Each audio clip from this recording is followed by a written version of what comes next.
Muli po magandang umaga po sa lahat, sa inyong mga kapatid at sa mga bisita namin na kasama namin ngayong umaga dito sa aming bulwagan, maging ang mga kasama namin sa Zoom or sa Facebook. Tayo na ay nasa ikatlong linggo ng buwan ng Abril at kanina nga narinig natin dun sa ating pulpit leader, song leader kay Brother Brian, ang napakaraming balita na nangyayari sa atin, itong mga pagtaas ng petrolyo at napakarami. Hindi mo na malaman kung ano mangyayari, lalo na yung sa Strait of Hormuz. Diba nakita natin, nagkaroon ng truce, ibablock ng Iran, mawawala. Ngayon ibablock ng US, mawawala at pabalik-balik. Kaya nakakalungkot na ganun pa rin ang sitwasyon ng ating mundo. At karamihan sa atin na tumutunghay sa mga balita, maaring yan ay electronic or yung printed, ay siyempre, ang pamamaraan natin dyan ay paano? Yan ay sa pamamagitan ng pakikinig, ng panonood, or ng pagbabasa. At hindi natin may kakala na ang pangunahing means ay natin pagkuha ng mga impormasyon sa mga nangyayari o mangyayari pa ay sa pamamagitan ng pagbabasa. Diba sinasabi ko nga, karamihan ngayon ay maaaring printed na, whether in social media or in the hard copy as we call it, pero yan pa rin ay isinulat ng mga tao. Kaya naniniwala tayo na pag tayo ay nagbabasa, especially ng mga balita, ito yung tinatawag nating non-fictional. Pag sinabing non-fictional, yan ay base sa mga totoong nangyayari o mga facts, ika nga. At ang mga nakasulat, ang mas madaling balikan. Diba? Pag meron kayo pinanood sa TV, matatandaan yan for a long time. But you can never always return doon sa mga napanood o sa narinig nyo. But when you have the hard copy before you, o yung nakasulat, mas madali nyong balikan, mas madali nyong tingnan. At mahalaga yan, lalo na kung ang narinig natin ay mga patungkol sa mga bagay na hindi kaagad nakikita ng ating mga mata.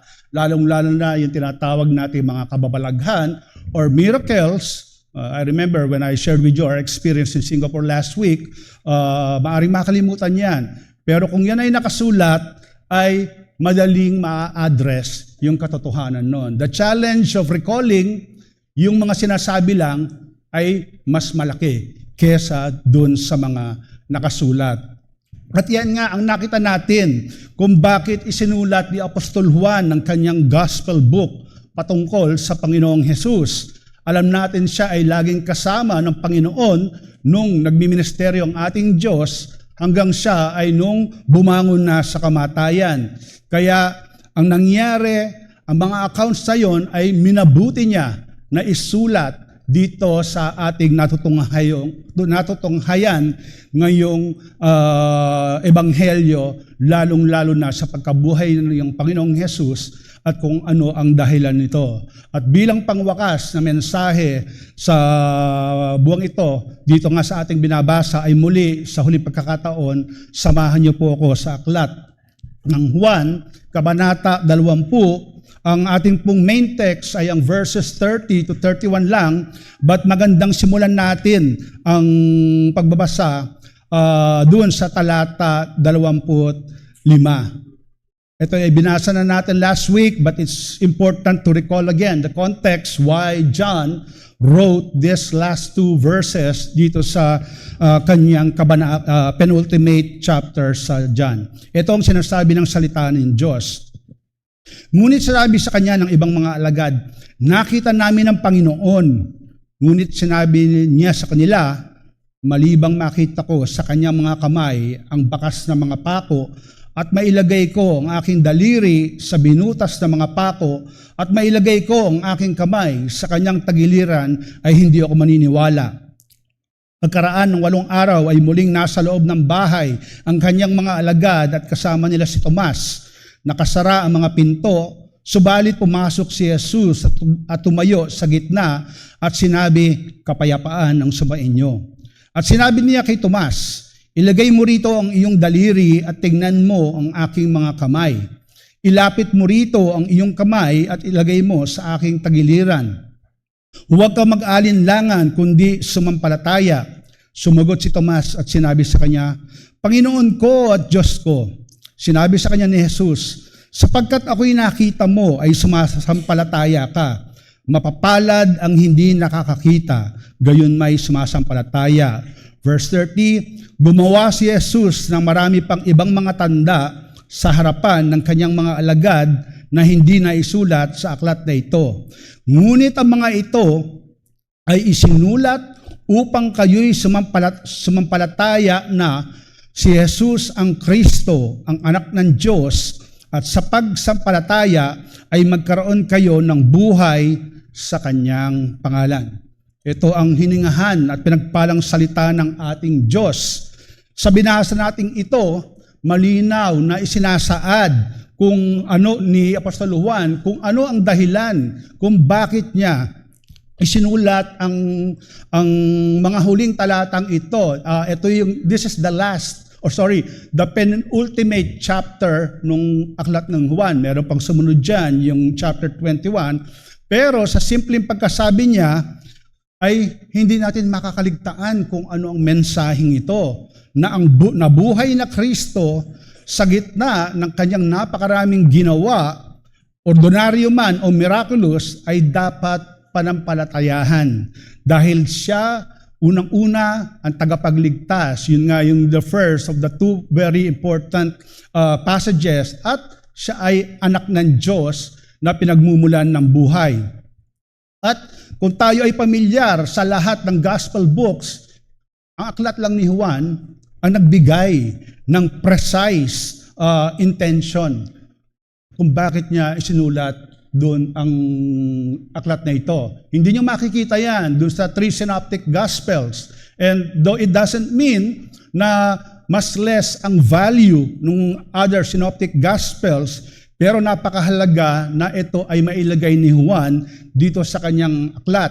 Sabi nga ng mga theologians and Bible scholars, the intention of this book ay katulad ng ibang synoptic gospels, evangelistic, but at the same time, apologetic. Evangelistic, bakit?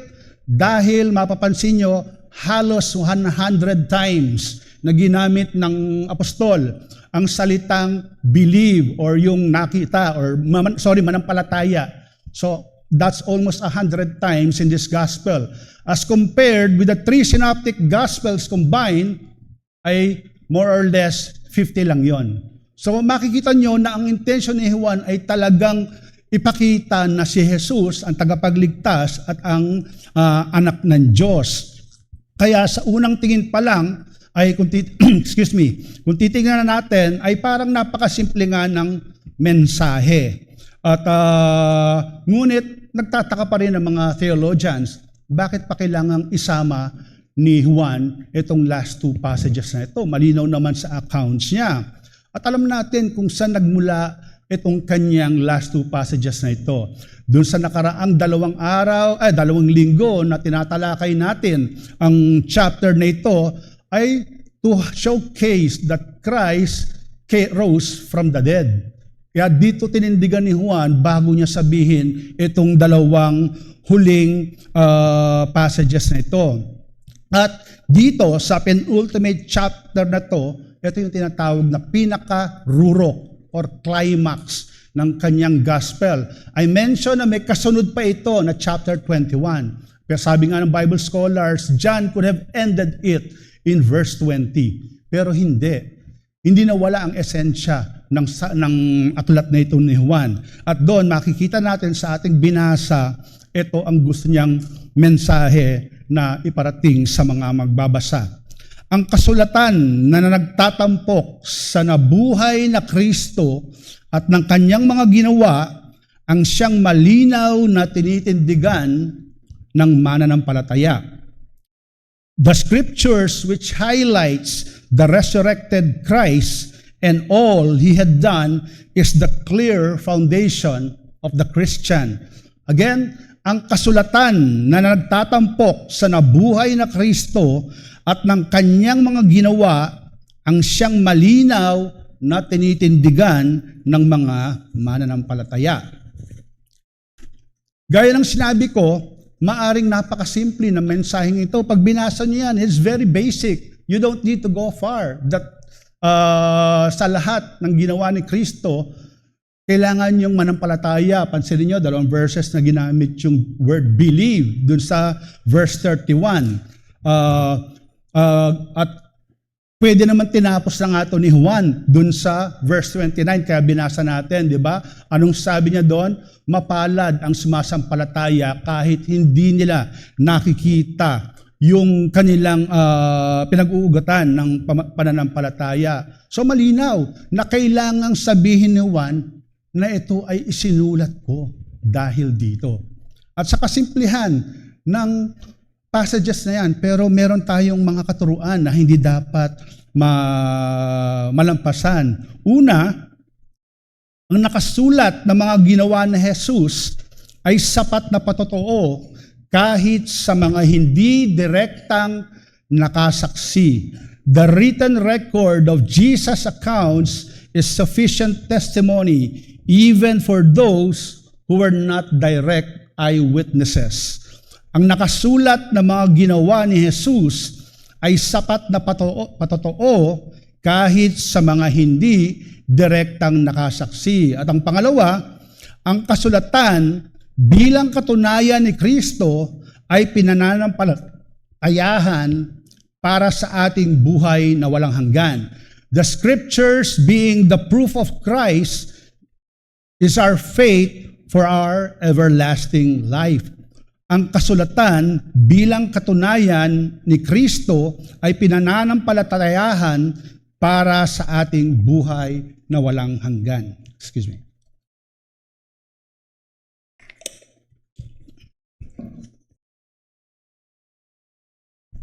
So malinaw, hindi natin sa kasimplihan na mensaheng yan ng sinulat ni ni Juan, ang nakasulat ng mga ginawa ni Jesus ay sapat na, enough na patotoo kahit sa mga hindi direktang nakakita.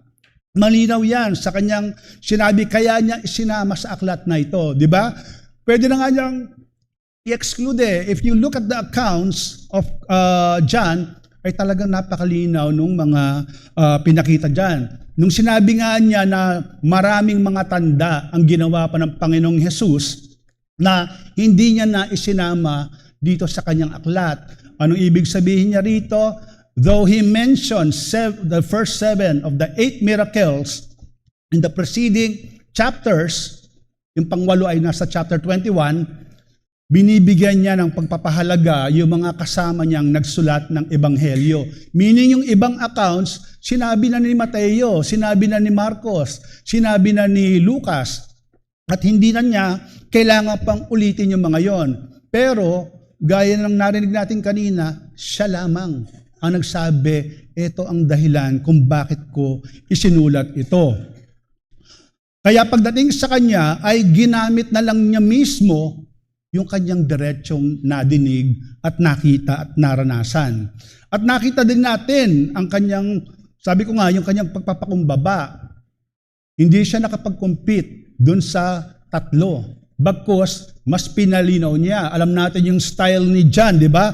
We've heard na unlike Paul, alam natin si Pablo, pag nagtuturo siya, doktrina, then practical application.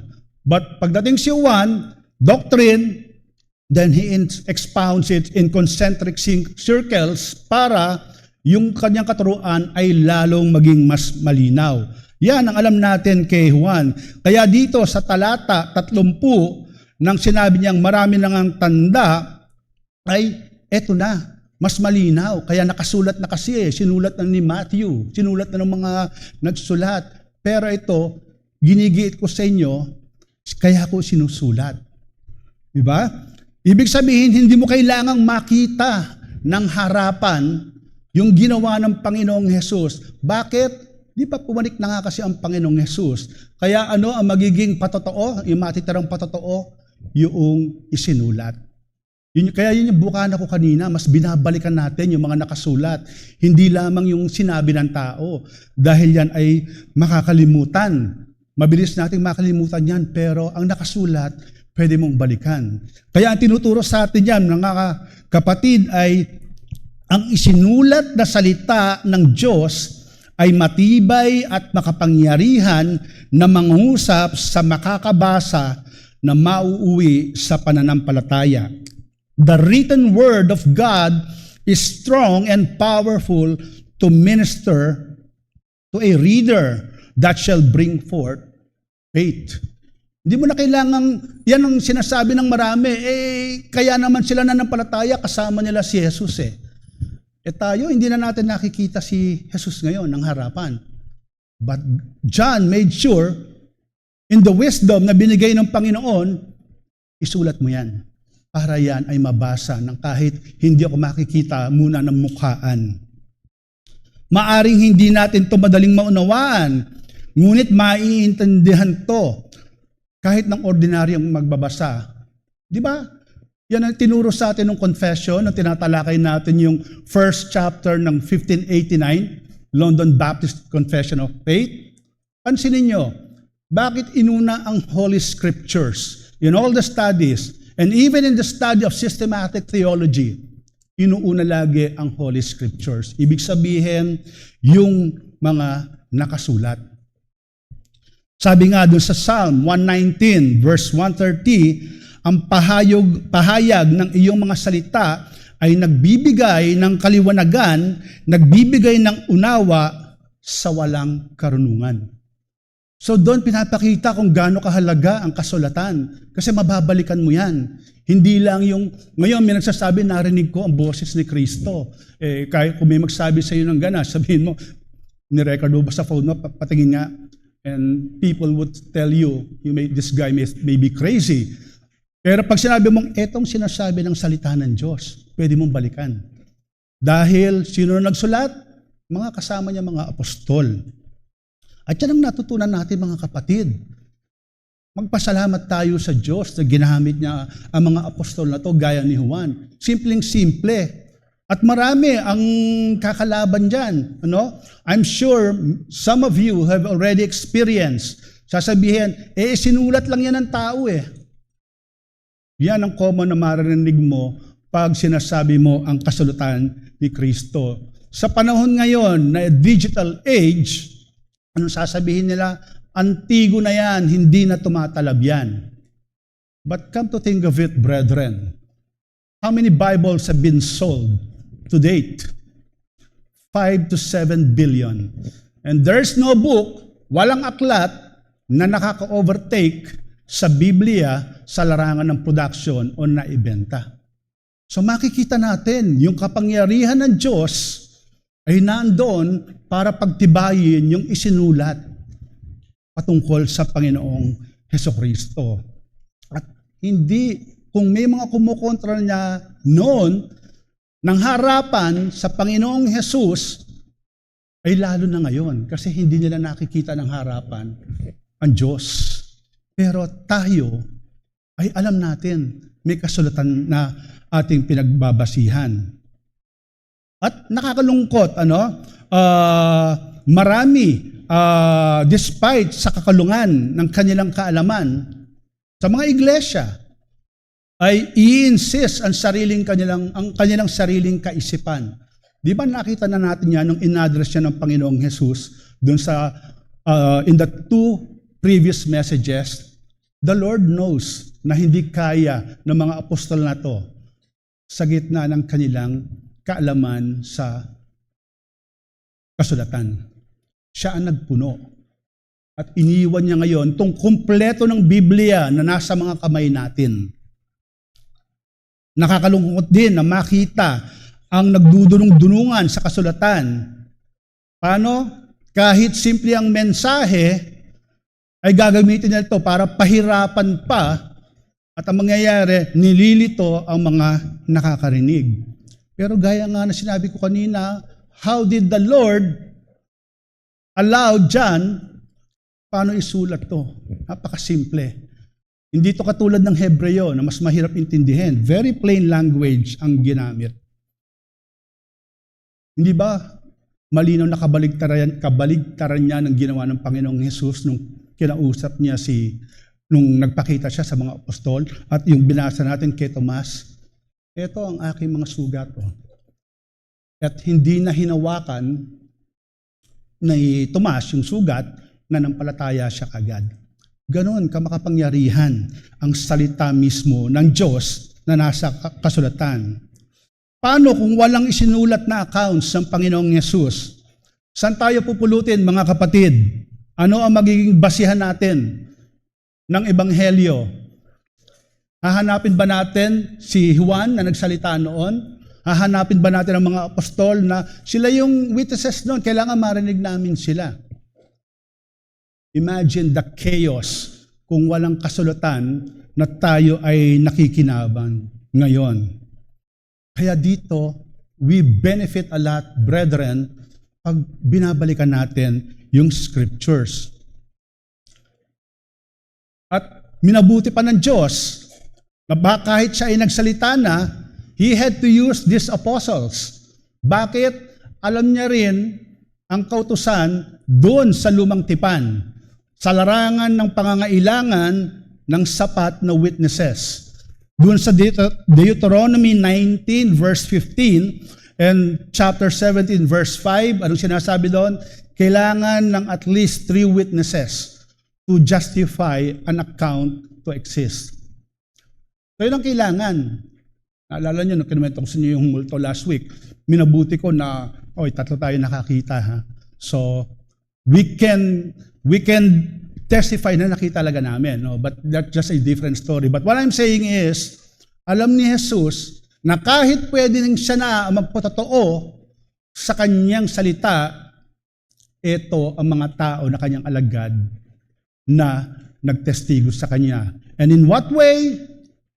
The inscripturated word. Most of us here have been students, one way or another, and tayo ay nakakarinig ng mga autobiographies. At maganda yan. Magandang alamin natin ang buhay ng mga tao. Pag sinabing autobiography, ang nagsusulat niyan mismo ay yung taong pinatutungkulan. Pero gumagamit pa, meron pa rin mga ibang tao ang nagbibigay ng patotoo patungkol dun sa taong yon. At anong nagiging resulta niyan? Nagiging mas malinaw yung sinasabi ng tao dun sa kanyang autobiography. Ganan, Christ could have just allowed himself, I will write my word. But he gave privilege dun sa mga tao para maisulat ang patungkol sa ginawa ng Panginoong Jesus. Yan nga ang basihan ng ating salita, 2 Timothy 3:16, di ba? For every scripture, every word is breathed out by God. Hiningahan ng Diyos at yan ay may buhay at may kapangyarihan. This is very, very, very basic teaching, brethren. But pag tinignan natin ang maraming Kristiyano, nakakalungkot, malamya ang pagtrato sa kasulatan. Hindi binabasa. Kamusta yung inyong mga Biblia? Yan ba ay napaka-pristine pa ng itsura? O ginagabok? Or inaamag na? Kaya ang hamon ko sa inyo, mga kapatid, ay simple lamang. Tindigan mo ang nakasulat na Ebanghelyo dahil niloob ng Diyos na matunghayan mo ang buhay ni Kristo. Stand firm in the written gospel because God has granted you to see the life of Christ. Again, tindigan mo ang nakasulat na Ebanghelyo dahil niloob ng Diyos na matunghayan mo ang buhay ni Kristo. At nakakalungkot, ito nga ay tinuturing lamang na isang ordinaryong babasahin. Makapal na libro, tinatamad ay ayokong basahin yan. Sa mga ordinaryong tao na hindi Kristiyano, for them, ay sakit sa ulo yan. And sad to say, even professing Christians sometimes have that mentality. At pag alam na natin, mga kapatid, yan ang ginagawa ng kaaway. We've learned many times that the primary mandate of Satan is to distort the gospel. How? By making each one of us lazy na basahin ang salita ng Diyos. Yan ang kanyang unang ginagawa. Hindi yung mga sakit natin, kundi madistract tayo na basahin ang Biblia. At tignan natin yung mga nagpakasakit dito, mga nag-translate. Luther, Wycliffe, Tyndale. Sabi nga ni Wycliffe, stand upon the old paths and find from old scriptures the right way, which is the good way. Alam natin, nagsakripisyo itong mga taong ito, gaya ng mga apostol. At tayo ay tatama rin lamang na basahin ang salita ng Diyos. I-value natin yung ginawa ng Diyos kay John. He inscripturated Christ, which we all benefit from. Kaya sa pagtatapos ng statement na to ni Juan sa kabanata, ay mas nilinaw pa niya sa kasalutang ginawa niya. Ano yon? Yung pinaka-importante, na naglalahad na si Jesus ang tagapagligtas at ang anak ng Diyos na dapat nating panampalatayahan. Bakit kailangan pang ulitin ni Juan yan? 'Di ba? Yan yung kaya nga sa point natin, number 2, ang kasulatan bilang katunayan ni Kristo ay pinapanampalatayahan para sa ating buhay na walang hanggan. Alam na kasi ni Juan, alam na ng Diyos, dahil nung siya pa ay nagmiministeryo, kinakalaban na nga siya. 'Di ba? Kinakalaban ng kanyang pagiging Diyos, kinakalaban na siya ang katuparan nung kasulatan, meaning the Old Testament scriptures. He felt it, that's why, wait, kailangang maging malinaw, sabi nga ni Juan, kaya kailangan sulatin ko to. Pansinin natin yung Book of John. Ang aklat lang ni Juan, among the 4 Gospels, ang merong prologue at epilogue. Yung prologue, meaning giving an overview ng kanyang gospel in chapter 1, verses 1 to 18, at dito nga nagtapos sa kabanatang ito, yung epilogue, at especially with these 2 specific passages na binasa natin. Si Juan lang ang merong ganan, yung 3 wala. Excuse me. Binanggit ko nga kanina that this is the culmination of His work kung saan ipinakita ang full resurrection account ng Panginoong Yesus at ng lahat ng kanyang ginawa. Tinupad ng Diyos ang kanyang mga pangako sa katauhan ni Kristo na sa kanyang buhay ay ang kaligtasan para maligtas ang kasalanan. Kaya niya sinabi, si Jesus ang Kristo. At alam natin, pag sinabing Kristo, Mesiyas, tagapagligtas. That is the very essence of the gospel. And the only way para magkaroon ng tagapagligtas, it should be the Son of God. Simpleng mga salita, mga kapatid, but those carry so much weight. Kaya binrakit ni Juan yon dun sa 2 word, believe. Dahil ang sentro ay si Jesus. That's why binigyan ko na kayo ng pauna. The simplicity of the statement na binasa natin carries the greatest weight. Yung pinakamabigat na kailangan ipahayag sa mundo. Kaya minabuti ni Juan, kailangan nakasulat ito at babalik-balikan ito ng mga mananampalataya. Bakit? Alam natin, di ba? Hirap na hirap yung mga mananampalataya noon. Takot sila, Lord, kasi iiwanan mo na kami. But when He showed Himself, resurrected, and promised na, I will be with you till the end of age. There's a Matthew 28. The gospel, the mission, mandate. Pakardunong ng Diyos. And even with that statement, kung nanatili lang yung salita, pero hindi scripturated, the saints will be wobbly. Napaka-unstable nila. Kasama na nga nila ang Diyos natatakot na sila. What more kung hindi nakikita? Kaya ang tinuturo sa atin ito mga kapatid ay ang nakasulat na salita na walang iba kundi si Kristo ang pinanghahawakan ng Kristiyano bilang kasiguruhan ng buhay sa mapanghamong mundo. The inscripturated Word, who is Christ Himself, is the Christian's life assurance in the challenging world. Babalik at babalik ka sa salita ng Diyos. Ulitin ko, ang nakasulat na salita na walang iba kundi si Kristo ang pinanghahawakan ng Kristiyano bilang kasiguruhan ng nabuhay na mapanghamong mundo. Kaya, ang galing, dun sa prologue, di ba? In the beginning was the Word, John 1:1, and then here, this is now the Word inscripturated, the Logos, which is Christ. He is the fulfillment of what the Lord said, even from the Old Testament scriptures. Dahil may malinaw na pruweba si Juan, imagine, bakit? Kaya di ba sinasabi ko kanina yung mga autobiographies, why do they have to write their accounts about themselves? Naranasan na nila yun eh. Alam nila, kahit balibaliktarin nila yung sinulat nung iba, pero hindi, ako nakaranas yan eh. It's the very same thing that this apostle, especially John, kasama ko ang Jesus. Nakahilig ako sa dibdib niya. Nakita ko yung puntod niya. Nakita ko kung paano si Tomas ay manampalataya. So, kailangan niyang siya mismo ang magsulat.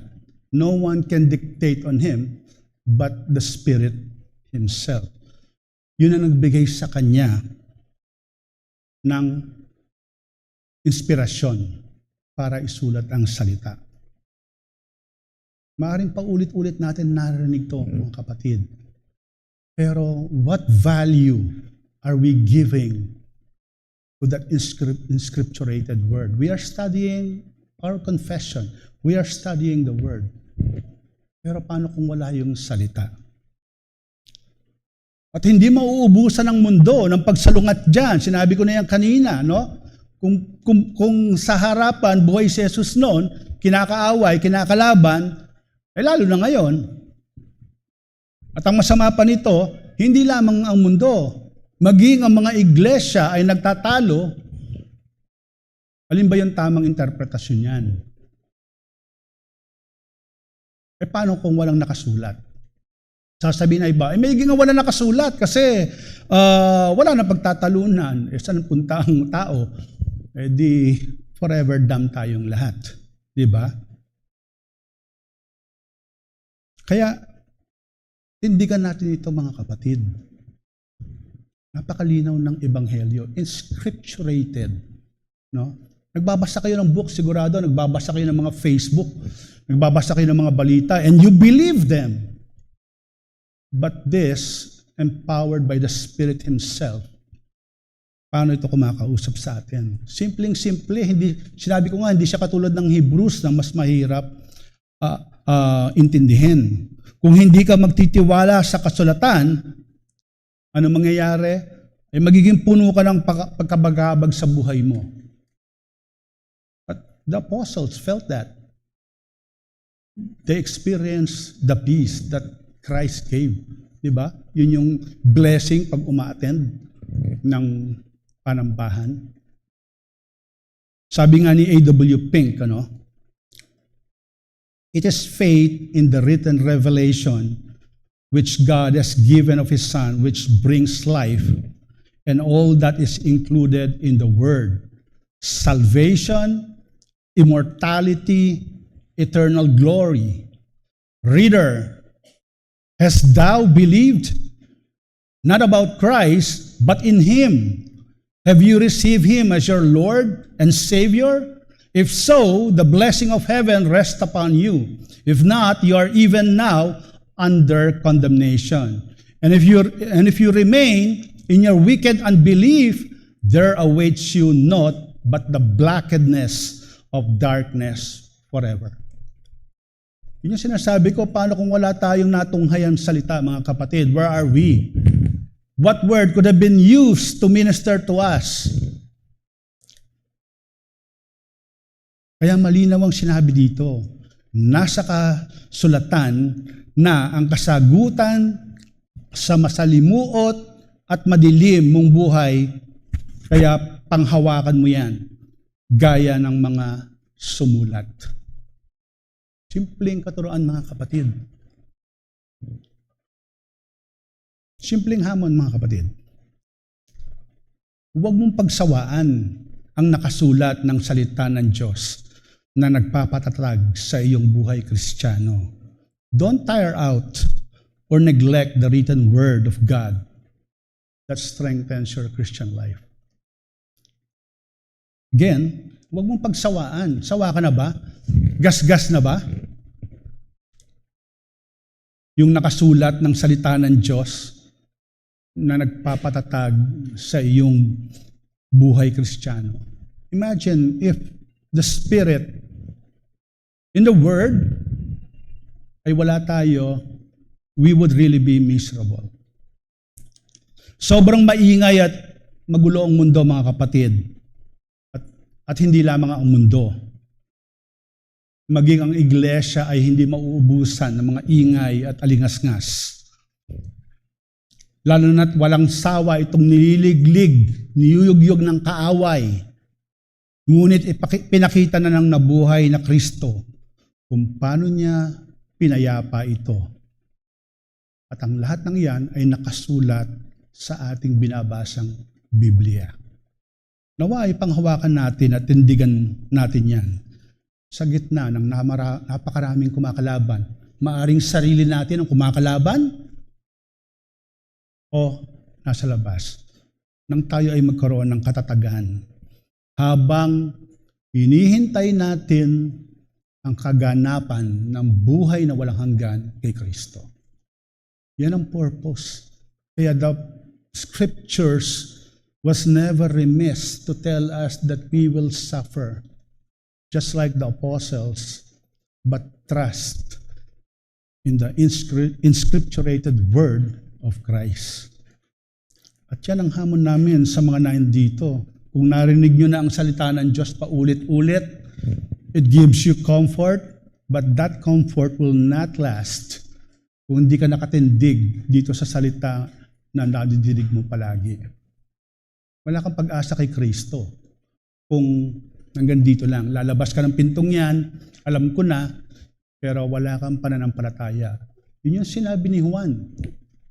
Believe that Jesus is the Christ and the Son of God, so that believing you may have life.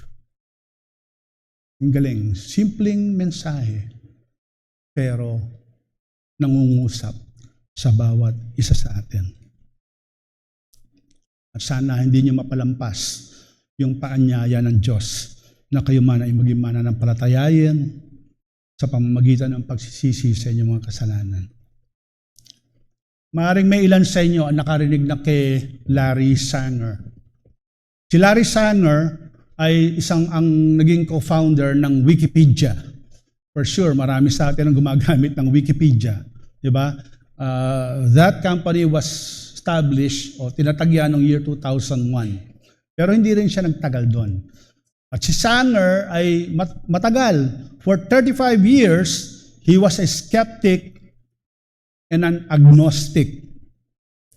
But in 2023, ay nag-confess siya na siya ay isa ng mananampalataya. And he is authoring an apologetic book na may title, God Exists, a philosophical case for the Christian God. At itong sinabi ni Sanger, sabi niya, it slowly dawned on me that I was acquainting myself with a 2,000-year-old tradition of theology. I found myself positively ashamed to realize that, despite having a PhD in philosophy, I had never really understood what theology even is. Theology is, I found, an attempt to systematize, harmonize, explicate, and to a certain extent, justify the many, many ideas contained in the Bible. It is what rational people do when they try to come to grips with the Bible in all its richness.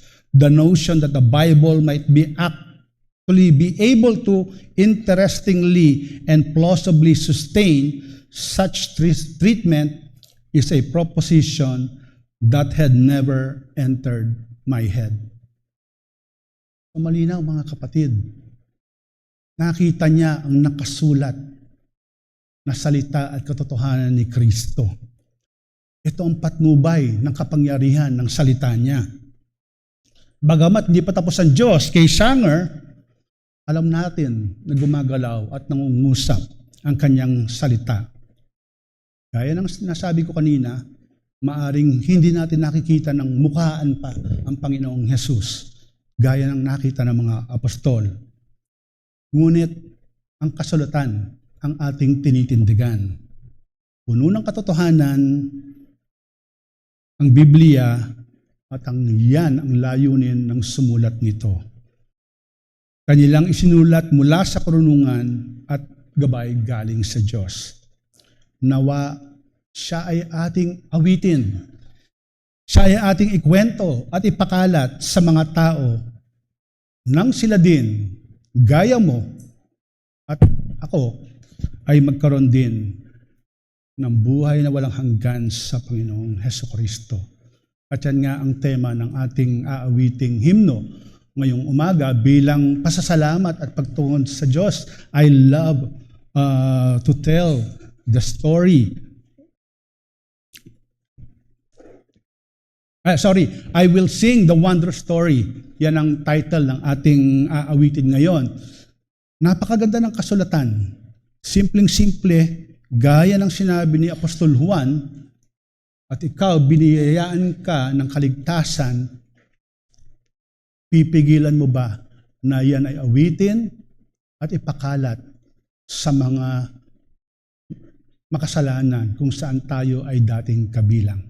Tayo po ay magsitayo at magpasalamat at purihin ng ating Diyos sa pag-awit ng himnong aawitin ko ang buhay. Tayo po ay magwakas sa panalangin. O aming dakilang Diyos at mapagbiyayang amang nasa langit, tunay na purihin ang inyong pangalan, Panginoon, sa aming pagtatapos sa maikling sharing ito patungkol sa pagkabuhay ng Panginoong Hesukristo. Maraming salamat po, o aming Ama, sa patuloy na pagpapaalala sa amin ng kahalagahan ng kaganapang ito ng inyong anak na minsang namatay ngunit nabuhay, na siyang tinitindigan ng aming pananampalataya.